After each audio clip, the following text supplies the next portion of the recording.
بهترین سالن تال آغا در کی دا داسی یو عظیم عبادت دی چی دا د دې اثر په منځ باندې دی، د دې اثر په ذکر باندې دی، د دې اثر دا د زندګۍ په هر کار باندې دی. تو ګوره د انسان چې روجی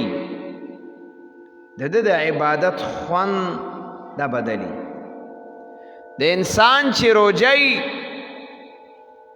د ذکر او د تلاوت خوند دا جدائی، د انسان چې روجی د انفاق فی سبیل اللہ د الله په لاره کې مال لګول د هغې یو ځان له خوند او یو ځان له مزه مال لګول خوند به ورکوي، ذکر کول خوند به ورکوي، تلاوت کول خوند به ورکوي، نوافل کول خوند به ورکوي، منځ کول خوند به ورکوي. او ګوره د الله رب العزت کار ته وګوره، کړاو پکې دا نشته چې ته به خامخا د روجې دپاره بل ځای ته ځې. داسې یو عبادت دی چې د دې دپاره بل ځای ته تللم نشته. ستا د کور مسله ده، ستا د کلي مسله ده، ستا د محلي مسله ده، ستا د خپل ځای مسله ده. که یو سړی وایي په حرم کې یو مونځ په څو دی، بعضې روایتونو کې راځي په 1000 دی، بعضې روایتونو کې راځي په 50,000 دی. صحیح روایتونه چې کم دي بعضې روایاتو کې د 1 لاک هم شته. په مسجد نبوي کې مونځ خو د هغې دپاره ته به ځې د دې ځای نه، اله به ستا مونځ دا 1 لاک ته رسي، اله به ستا مونځ 1,000 ته رسي، اله به ستا مونځ چې دی نو هغه په 50,000 ته رسي. خو ځې به مال به لګې، سفر به کې، تکلیف به برداشت کې، کور به پرېږدي، کلی به پرېږدي، علاقه به پرېږدي، آغا ځایونو ته به سفر کې او زیبا. روجه یو داسې عبادت دی چې ستا د کور دی، لیکن پر روجه کې حدیث کې راځي نبی علیہ السلام فرمائی پر روجه کې ستا یو فرض په 70 فرائض باندې بدلیږي. ستا یو فرض په 70 فرائض باندې بدل شول. ستا په کور کلی کې ستا یو نفل په فرض باندې بدلیږي، ستا په کور کلی کې ستا 1 روپۍ په 100 چند باندې الله قبلوي، ستا 1 پیر ذکر دا په 100 چند باندې الله قبلوي. دا داسې یو عجیب عمل دی چې دې پسې کړاو نشته دی چې ته به چېرته ځې نو دا به تا ته حاصلېږي، دې پسې دا نشته دی چې ته هلته لاړ شه نو تا ته به حاصل شي. دا نه سیبه که یو عمل په جهاد کې تا ته په 2 ګنا او په 4 ګنا او په 10 ګنا سیوا کېږي، د هغې دپاره به ته ځې، سر به په تلیک دی، په بارډر به ودرېږي، دشمن سره به جنګېږي، ګولۍ او ټوپک او کلاشن او ټینک او میزایل هغې ته به ځان نیسي، وینه به تویېږي، شهادت به ملاویږي. که نه وي نو غازی جوړېږي نو ډېر مشکل پیسه به دې لګي، تکلیف به وي. نو لغدوة فی سبیل الله او روحة خیر من الدنیا وما فیها، دا اجر به تعالی په کور نه ملاویږي، دی پسې به ته ځې. کافر سره به بر سره پیکار کیږي، الله به تعالی اجر ملاویږي. خو روژه یو داسې عمل دی چې تلل ورپسې چرته هم نشته دا نشته ری چې اله روژه ده نو ته لاړ شه او ته به په بارډر وي نو ستا د روژې ثواب به هله میلاویږي ته لاړ شه ته به په حرم کې نو تاله به هله د روژې ثواب میلاویږي ته لاړ شه په مسجد نبوي کې به نو هله به تاله د روژې ثواب میلاویږي نه صاحب دا خبره نشته شهر رمضان الذي انزل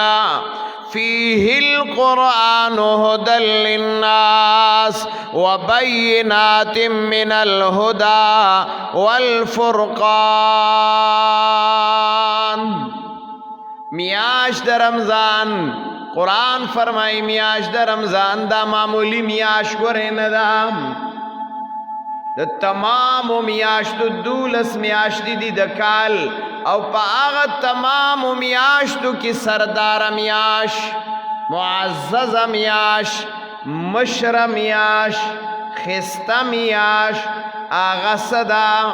هغه میاش د رمضان دا میاش د رمضان داسې میاش دا چې په هر سبانې هغه برابر ده تمام نیکی دا پخپل جولی کی راغونډی کړی دي ته وګوره ماحول وګوره تا ته خپل پته ولګي چې سنی کوي دي دا ټول نیکی ګوره بعضی ګناه داسي کنه زماره خبره ته خیال وکړي بعضی ګناه داسي چې دا هغه یو ګناه په وجه ډیر ګناهونه راجمع کیږي لکه حدیث کې راځي نبی علیہ الصلوۃ والسلام فرمایي الخمر جماع الاسم الخمر جماع الاسم چې دا شراب چې دی شراب ګناه دا ځان سره نور ګناهونه دا را جمع کوي شراب ګناه دا ځان سره نور ګناهونه را جمع کوي او بعض علما هغه دالی کی د دروغ ګناه دا د ځان سره نور ګناهونه را جمع کوي پښتانه وایي د یو دروغ د پاره با لسو سل دروغ نور وي نو دا بعضی ګناهونه د هغې خاصیت دا دی چې د هغې سره نور ګناهونه لکه د مقناطیس انخلي خو بعضی نیکۍ داسې دي چې د هغې سره دا نورې نیکۍ لکه د مقناطیس انخلي او په هغې کې بیا وګوره د ټولو نه لویه نیکي دا د رمضان د روژې ده د رمضان روژه او د هغې د عبادت حیثیت یوازې ځان له نه دی ته دا ټول ته وګوره ستا مساجد دا په رمضان کې آباد شو کنه دا جمعات خو په رمضان کې چا دلته نه دی راړلی چې کنه بس نن او پنځمه یا اومه ورځ یې ده چې جوړ شوی دی بعضې خلکو ولیدو که نه ماشاءالله چېرې مسجد شته نو دا مسجد خو د مخکې نه و خو د ده زړه سترګې دې سیټ ته نه راوړې دي بندې وي د ده زړه دې خوا نه راړېده بندو په سترګو باندې هسې عمارت لیده خو د سوچ عمارت یې نه جوړېده چې مسجد ته لاړ شه لیکن دی رمضان روجی د سترګو هغه د زړه سترګې ولا کلاو کړي نو کم ځای ته راغی مسجد یې مولید الحمدلله عبادت هم پکې شروع کړ تلاوت هم پکې کېناسته ذکر تم پکې کېناسته اعتکاف ته هم پکې کېني مثال نوافل بم کوي همدغه مسجد دی کالو سر د کسی وي چېرته زیرا زینه لاندې پایې ورته نه دي لګېدلي چې کنیره دلته کې بس ټې وکړله رمضان ته راغلی و دې محله کې و د مسجد تقوا په نوم باندې او چې څنګه رمضان تېر شو نو بیا وله دیکه ورکړه پته نه کوم ځای ته یې یوړه نو بیا چا نه لیده دې ځای کې پایې ورته نه دي لګېدلي هماغه مسجد دی کالو سره دلته کې وي خو زما او ستا خپې ورته نه راځي خو چې کله رمضان شي نو دی رمضان کی یو کشش داسې دی رمضان کی یو کشش داسې دی چې هغه نیک کارونه چې هغه ته عام ورځو کې نشي کولی او نه درته استطاعت ملاوي او نه درته ماحول ملاوي هغه به تا ته الله اسانوي راکاږي دا رمضان کې دا کار دی نور کل به کور ته لاړ شي کور کې به دا ستاړو فکر نه مړه چې لکه ذکر وکړم خو د کور معاملې او مسلې او دا دی او دا شی دی دا شی دی دا شی دی کور ته چې لاړ شي هم ذکر کور کې به هم چې دی کال پس تا ملاوېدل د قرآن سره وشي به هم راوالي کال پس به کور کې قرآن مجید راوالي اینه به هم دوړې موړې وسنډې کولاو به کې چېرې ټایم خوشترې ورېږه راشه لږ تلاوت به وکړي نو د کور د قرآن مجید سره دې ملاقات وشي ماشاءالله بچو تم چې کم دی نو هغه ویله شابه تم بچې روجه ونیسه تم ذکر کوا کور والا تم ویله شابه تم عبادت کوا مخکې دا چرته و مخکې خو به چې کور ته لاړه نو یا به سودا وه د بازار او یا به سودا وه د ذهن او د سوچ دغه دو سوداګانې به وړلې راوړلې نو لیکن اوس ورسره یو بل فکر پیدا شي هغه فکر څه دی کور ته لاړ خپلې مونځ کړی د بچو نم تپوس وکړي هله تا څومره ختم وکړه تا څومره سپارې وویلې تا څومره ذکر وکړه تا کور کې مونځ کړی دی نه دی دی کړی دا سوچ ورسره پلس شو دا ورسره جمع شو دا د څه د وجې دا د رمضان هغه خصوصیات دي تا به راکاږي نیکیو ته به دې راکاږي په لار به رواني اسې به دې سوچ راشي مړه چې اسې داسې رواني نو خو د ګوتو کې لږ ذکر اذکار وکړه استغفار ووایه سبحان الله ووایه لا اله الا الله ووایه باره سې ګرځې په لارو کوڅو کې راشه مسجد کې کښېنه تلاوت ته کښېنه که نه داسې ملګري موږ خپله په داسې وختونو کې چې په هغې وختونو کې دا هغه ملګرو نه داړو توقع نه ده چې دی به قرآن ته کښېني او په هغه وخت کې به هم دی قرآن ته ناست دي توقع به دې په عام کال کې دا نه راځي او په هغه وخت کې به هم چې دی نو دی د الله کتاب ته ناست دی تلاوت به کوي لګیا بی دا څه دا سوچ جوړ که دا سوچ او فکر چې جوړ که نو دا رمضان جوړ که دا د مسلمان سوچ کی تبدیلی راوستل فکر کی ظاہری تبدیلی خوال ڈیرالا خود بخود ظاہری تبدیلی رالا کرانلا خلق انقلاب غواړي انقلاب پکار دے انقلاب رمضان راوستے رے سوچو کا ظاہری ہر سا حالات بدل شو کنه شو بدل ستا خوراک پا پیشمنیو ستا سکاک پا پیشمنیو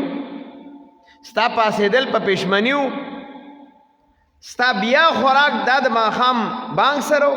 نا ماشاءاللہ تعالی خو اللہ در کڑیو مالو خوراکو سکاکو پتیم در تنه لگی را سہر غرما ماخام پڑکا خیٹا د خوراک ترتیب دی بدل شو خوب ترتیب کی انقلاب راغے خوراک ترتیب کی انقلاب راغے پاسیدو کے ناستو ادکیدو دی ټولو کی انقلاب راغے دا ظاہری انقلاب دے باطنی انقلاب وګوره چې هر سړی ګریوان کې وګوري چې ما کې دی رمضان کې څومره انقلاب راغی هر یو کې دنه انقلاب راغی سوچ کې انقلاب راشي که یاره یو عام کال کې یو ګناه ته زړه کېږي سوچ یې بدل شي نه اور رمضان دی او بیا د ګناه کول اوی ہے د الله نه یره نه وه دومره د الله نه یره راله چې که پټ په برچې خانه کې تا ته هر څه پراته دي فروټ او میوې فرج درته هر څه مهیا ایښودې دي هم د الله د یرې د چڼې دانه برابر خولې ته نشي اچولی دنه انقلاب راغی که رانغی ستا دنه روحاني انقلاب دا رمضان راوسته ستا جسمانی انقلاب رمضان راوست، ستا د عبادت انقلاب رمضان راوست، ستا د ذکر و تلاوت انقلاب رمضان راوست، تاکہ د خو بد د جائز او د ناجائز تمیز دا غینه د بچاو د کولو انقلاب رمضان راوست. دا یو انقلابی میاشتا، دا یو انقلابی عبادت دی. د دې د وجه نه خو جناب رسول الله صلی الله علیه وسلم عجیب خبره کړې ده. کله ګوره میاشت رمضان ته سوی صوم الصبر، شهر الصبر، څه ورته وایي؟ شهر الصبر. مخکې تا کې صبر نو، میاشت د رمضان دې ته شهر الصبر ویلی شي. دا میاشت تاله صبر درکوي، دا میاشت تاله صبر درکوي. دا میاشت لارتباط النفس تا ستا نفس کی تبدیلی راولی. مخکې تر شیطان پسکنجو کې نښتی وي، تا په افتو افتو مونځ نه کاو، جمعه خان وي. اوس خو کم سے کم دومره شوي چې روزانه مونځ کوونکې خو شوي که نه. ستار نفس باندې تبدیلی راله، روحانی تبدیلی راله، د عباداتو تبدیلی راله، اوقاتو تبدیلی راله. ستا اوقات زیات تر بهر په فضولیاتو کې تیرېدل، هغه اوقاتو کې ستا تبدیلی راله، په عباداتو کې تیریږي. نو دې ته ویلی شي انقلابی میاش. او نبی علیہ الصلوۃ والسلام فرمائی، علماء دا خبره کوي چې ګوره حدیث کې راځي، امام بهقی رحمه الله دا حدیث ذکر کړی دی. وی په دې رمضان په دې روجه کې د هر روجهدار مخلص الله یو دعا خامخا قبلوي. په دې ورځ کې الله یو دعا خامخا قبلوي. اوس دا انقلاب ولې راغی؟ رمضان سره راغی چې ستا د دعا د قبلېدو. جناب رسول الله صلی الله علیه وسلم فرمایي للصائم فرحتان، انقلاب دی کنا، للصائم فرحتان، د روجهدار د پاره دوه خوشحالی دي. یو خوشحالی فرحت عند لقاء ربی، یو خوشحالی بتا تا آغا وقت محسوسیگی کله چې ستا د رب سره ملاقات کیگی. او بلا وفرحت عند فطره، بلا خوشحالی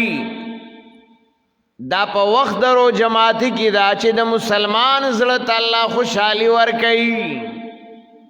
د مسلمان زړه ته الله خوشحالي ورکوي. للصائم فرحتان. اور نبی علیہ الصلوۃ والسلام فرمائی، حدیث مفہوم دے چې د جناب رسول الله صلی الله علیه وسلم نه دا خبر راغلی چې الله رب العزت په دغه وخت کې د روزدار دعا قبلې عند فطره، چې کله افطار کوي روزه ماته کوي په دغه وخت کې الله دعاګانې قبلې. او بیا نبی علیہ الصلوۃ والسلام فرمائی دا انقلابی میاش، ستا پا اخلاقو کی انقلاب، ستا پا عمل کی انقلاب، ستا روحانی انقلاب، ستا جسمانی انقلاب. دا خو تلال شه د ډاکټرانو نه تپوسو کا چې د دې روجي طبي فائدې څه دي، جسمانی فائدې څه دي. نو د هارت سپیشلیست سره چې کینی نو هغه به درته دا وایي چې یاره دومره حالاتو کې دې زړه ته دا ورکول پکار دي، دا ورکول پکار دي، هغه ټول په رمضان کې حاصلېږي. یو ریسرچ پې شوی و او هغې کې د زړه ډاکټر دی او هغه باقاعده ریسرچ کوي چې هغه وایي چې کم سے کم په کال کې د زړه لا داسې حالات ورکول پکار دي چې په ده باندې ناري داوي خو داسې نارې خو څوک نشي تېرولی، دا هم خورما هم ثواب. نو جسمانی لحاظ سرم دے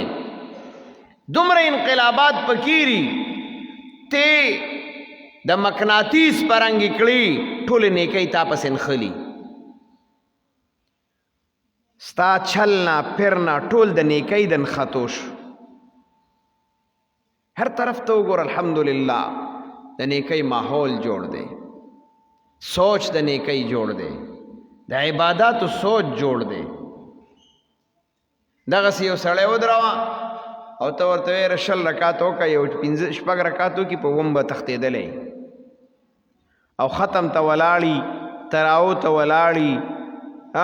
20 رکات وکړي او 9 رکات ورپسې د ماسخوتانو کې 29 رکاتونه دی وکړي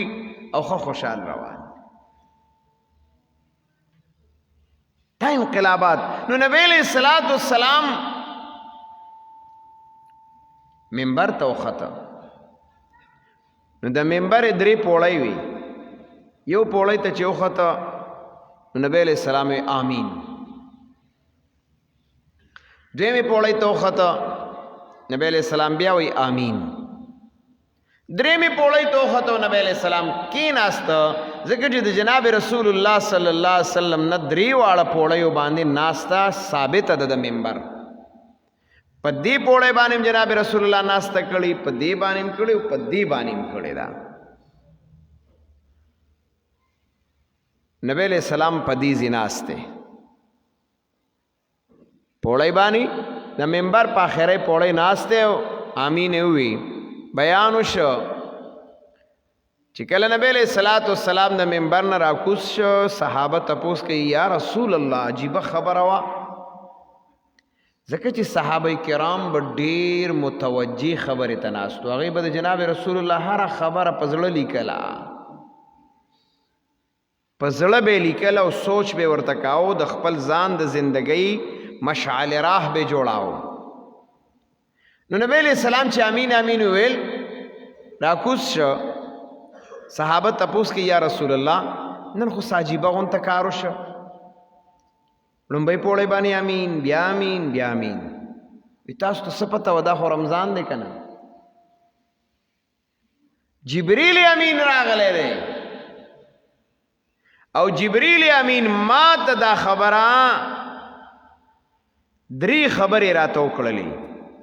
سو 3 یو خبره خو راته دا وکړله چې هغه سړی ډېر زیات کنجوس دی او په هغه دی د خدای لعنتي چې د هغه مخې ته ستا نوم واخیستی شي او هغه په تا باندې درودونه وایي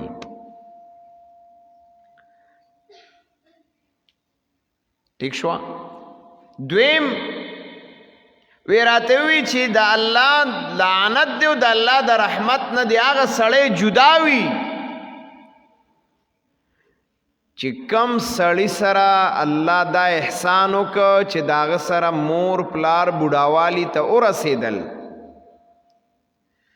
او دی د هغې د خدمت د وجې نه الله ونه بخه نو دا سړی دی تباه و برباد شي نو ما وی چې آمین سوچ پکار دی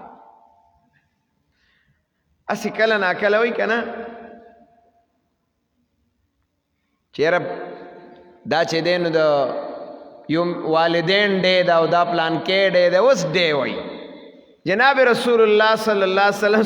وسلم 1400 کاله مخکې د جبریل امین په خیرو امین ویلی دی دا ډیمې نه ده دا د یوې ورځې کار نه دی صحیح چې کې نه ته به د مور پلار خدمت صرف یو ورځ کې او هغه ډی باندې به کې زمونږ هغه خو بس کارونه ټول یو ډی ته رالل نو دی وجې نه جناب رسول الله فرمایل چې ما په امین وي چې جبریل امین خیره وکړله چې د هغه کس د خدای تباه و برباد کی چې د هغه سره مور پلار بوډاوالي ته ورسېدل او دته الله د هغې د خدمت د وجې نه بخنه ونه کړه ما وی چې امین دریم هغه کس دی جبریل امین خیره کوي چې الله ری تباه و برباد کی هغه سړی چې پاغه د رمضان میاش رالا انقلابی میاش پر رالا هر سکی انقلاب راتلو او دې پاغه انقلابی میاش کی د په الله باندې ځان او نه بخا د په الله باندې ځان او نه بخا نو دې تباہ او برباد شي نو ما وی چې آمین دا ولی وجه دادا چې یو انسان هغه ته الله رب العزت تمام میدان برابر کی د اعمالو د پاره لکه مثال یو سړی یو ځای کې کینی نو هغه ته هغه ځای فرش کی په هغه ځای کې ورته قالین واچي هغه ځای ورته پلستر کی ماربل او ټایل دیو لګاو اس قسم هغه ته څه خطر نشته ری هغه ځای کې کینی هغه بیا هم نه کینی نو دا ظالم دی کنه دی ما او ته الله رب العزت د رمضان په میاش کې مکمل سکیورټي راکړه مکمل سکیورٹی راکڑا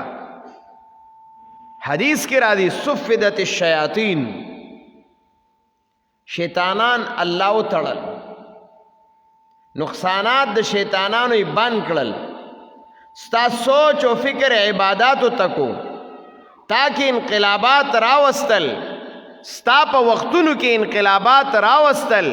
ستا جسمانی و روحانی انقلابات اللہ راوستل او ظالم ته تربیام د رمضان میاشت تیر شو تا په الله باندې ځانو نه بخل خو ډیر آسان شو ډیر آسان شو یو سړی ته آخر سره پورې ورسې ته ورته چې بس دا لږ زیر یو قدم واله کنه نو چې هغه قدم هغه نالی چې هغه ته ځان ته فایده حاصله کی نو خلک هغه ته خیری کوي کنه کوي چې بیخ دی وزنو چې دومره رالی رالی رالی او یو قدم دی نو خدا یو قدم تو واله کنه نو هغه ته خلک خیری کوي رمضان هر څه میدانو لګېده د نیکیو میدانو لګېده د ذکر میدان لګېدلې د عباداتو میدان لګېدلې صفا ستره نیکی ګټلو حالات دي او بیام تا په الله باندې ځانو نه بخل لږ ګبانه پکار ده لږ جړه پکار ده لږ توبه پکار ده لږ په خپلو ګناهونو باندې نادمه کېدل پکار دي لږ الله ته جړل پکار دي پښمني خواسم را پاسې ودرېږه الله ته لږ ورته وجاړه بس دومره مسله نه ده نو چې تا په الله باندې ځان وبخه بس جنتي شوي خو موږ دام نه کوو نو جناب رسول الله صلی الله علیه وسلم د جبریل امین په خیرو ولی امین وای وجه دادا چې د رمضان په میاشت کې د یو سړی دا سوچ او فکر رانشي د بکل اخر راضي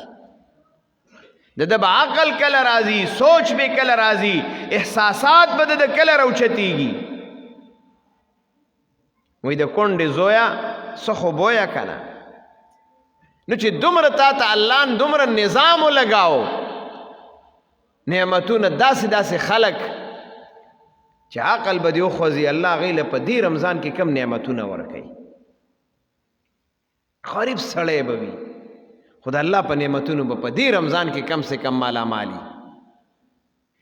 نو چې الله دې مالا مال کوي په دنیا په نعمتونو باندې هم نو د آخرت نعمتونو ته ولې ستا سوچ ناراضي نو دې رمضان کې انقلابی میاشتا روحانی انقلاب جسمانی انقلاب د سوچ او د فکر انقلاب ہر دنیا پہ ہر گٹ کے انقلاب ځان کې انقلاب راوستل پکار دي ځان کې تبدیلی پکار دا او دا زما استاد ټریننګ میاشتا نو دا ټریننګ د دیندارۍ د عبادت گزارۍ د تلاوت او د ذکر او اذکار د تهجد او د دعاګانو ځان سره د الله رابطه جوړولو ټریننګ دی نو ان شاء الله چې زمونږ او ستاسو رابطه د الله سره مضبوطه شوا څه چې مونږ غواړو هغه به الله کوي بیا چې څه مونږ غواړو هغه به الله کوي بیا زمونږ او ستاسو په مرضی باندې به الله دنیا کې مسائل هغه حل کوي الله رب العزت دی مونږ او تاسو ته هم د دې رمضان برکات د دې چې انقلابات دي کوم الله رب العزت دی مونږ او تاسو ته نصیب وګرځي الله زمونږه نیک اعمال هغه نصیب کی الله د دې رمضان په صحیح طریقه باندې الله موږ له د نیوو د روجو هغه توفیق راکړي الله که کم کمې کوتاهی دی الله به حیثیت انسان موږ انسانان یو الله زموږ نه خطائی کیږي زموږ نه کمې کوتاهی کیږي الله زموږ نه غلطی کیږي الله رب العزت ته موږ ته زموږ غلطۍ معاف کړي الله موږ ته زموږ غلطۍ معاف کړي الله د رحم عشره ده موږ سره د رحم معامله وکړي اللهم لا تکلنا الى انفسنا طرفة عین واصلح لنا شاننا كله لا اله الا انت اے الله مونږ ستا د رحمت طلبګار یو الله مونږ ستا د رحمت طلبګار یو مونږ سره د رحم معامله وکړي الله زمونږ ګناهونه معاف کړي بعض ملګرو د دعاګانو درخواستونه کړي دي الله رب العزت چاته چې څه مسایل دي هغه مسایل د ټولو حل کړي الله رب العزت مشکلات او پریشانی زمونږ لري کړي الله کم بیماران دي خدای ته د صحت خزانه ستا لاس کې دي ته ول شفای کامله عاجله نصیبه کړي حاضرین مجمع کې دي مشران دي کشران دي کورونو کې دي نارینه دي زنانه دي الله رب العزت ټولو له صحت کامله عاجله ورکړي الله څومره مسلمانان وفات شوي دي الله د تمام مسلمانانو مغفرت او بخښنه نصیبه کړي الله رب العزت د تمام مسلمانانو مغفرت او بخښنه نصیبه کړي خصوصا 13 جمعه چې زمونږ په دې علاقه کما سانحه راغلی وه او زمونږ ډېر قابل قدر مشر عالم مولانا حامد الحق حقانی صاحب هغه هم پکې شهادت راغلی او دارنګې د نورو مسلمانانو الله د ټولو شهادت قبول او منظور کړي الله د رمضان بهترینا د قبلېدو د دعاګانو میاشته الله زمونږ د ټولو حفاظت وکړي الله زمونږ د مدارسو حفاظت وکړي زمونږ د مساجدو حفاظت وکړي الله زمونږ د علماو حفاظت وکړي الله د مسلمانانو حفاظت وکړي الله زمونږ د دې ملک حفاظت وکړي الله زمونږ د ملک د ذرې ذرې حفاظت وکړي الله دا د اسلام په نوم باندې جوړ ملک دی خدای د امن والے وګرځي د امن گهواره وګرځي الله د بدامنۍ د لهرونه ختم کړي څوک چې زمونږ په دې ملک کې خدایا بدامنی راولي ستا طاقتونه الله ډېر زیات دي ستا قوتونه ډېر زیات دي الله ته طاقتور ذاتي الله ستا د طاقت نه څوک بار کېدی نشي الله مونږ کمزور یو مونږ مظلومان یو الله زمونږ سره ظلمونه کیږي الله مونږ د مسلمان بچو سره ظلمونه کیږي زمونږ د علماو سره ظلمونه کیږي الله زمونږ د عوامو سره ظلمونه کیږي زمونږ د مدارس او د مساجد سره ظلمونه کیږي الله زمونږ د دې ملک سره ظلم کیږي الله د ظالمانو نه مونږ وساتي الله د ظالمانو نه مونږ بچو محفوظ کی الله زمونږ تمام د ملک بچے بچے محفوظ وګرځي الله زمونږ د ملک حفاظت په خپل قدرت کامله سره غو کی وصلی الله تعالی علیه